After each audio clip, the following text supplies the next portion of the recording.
Kita lanjutkan kembali pemirsa, peneliti Indonesia Corruption Watch Kurnia Ramadana menyambangi Mabes Polri guna menyerahkan surat kepada Kapolri Jenderal Listio Sigit Prabowo. Surat itu terkait permintaan pemberhentian atau penarikan Ketua KPK Komjen Polisi Firly Bahuri.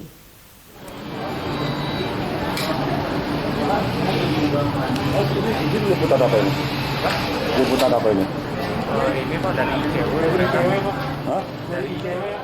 Mewakili Koalisi Masyarakat Sipil Anti Korupsi, peneliti Indonesia Corruption Watch atau ICW Kurnia Ramadana menyambangi Mabes Polri. Kedatangan Kurnia Ramadana guna memberikan surat kepada Kapolri Jenderal Listio Sigit Prabowo terkait permintaan ICW agar Kapolri menarik atau memberhentikan Kombes Firly Bahuri sebagai Ketua KPK. Kurnia menyebut permintaan itu dilayangkan ICW karena menganggap perilaku Firly sebagai pimpinan KPK sudah menyalahi wewenang. Kurnia juga mengatakan sikap Firly yang dianggap kontroversi terkait dengan tes wawancara kebangsaan yang dilakukan lembaga anti rasuah telah mengakibatkan 75 pegawai KPK termasuk Novel Baswedan selaku penyidik senior harus nonaktif. Karena dalam tes wawasan kebangsaan itu ada dua isu penting. Yang pertama ada pelanggaran hukum karena tidak sesuai dengan peraturan perundang-undangan.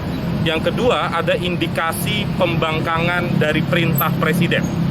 Ada dua alasan terkait dengan pembangkangan perintah dari presiden. Yang pertama adalah konsekuensi dari perubahan undang-undang KPK.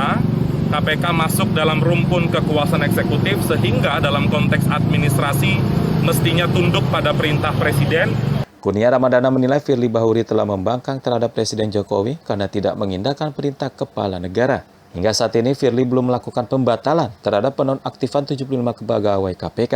Padahal sebelumnya Presiden telah menyatakan tidak boleh ada pemberhentian 75 pegawai KPK. Sebelumnya pada tahun 2020 sikap Ketua KPK Firly Bahuri juga menuai kontroversi terkait pengembalian paksa Kompol Rosa Purbobekti menjadi penyidik KPK setelah sebelumnya dikembalikan ke Polri. Tak hanya itu, sikap Firly juga dianggap melanggar kode etik saat ia menyewa helikopter mewah saat pulang ke kampung halamannya di Sumatera Selatan. Firly menyewa helikopter saat berangkat dari Jakarta ke Sumatera Selatan, begitupun sebaliknya. Fakih Fatur Rahman, Ito Rosito, Digda TV melaporkan dari Jakarta.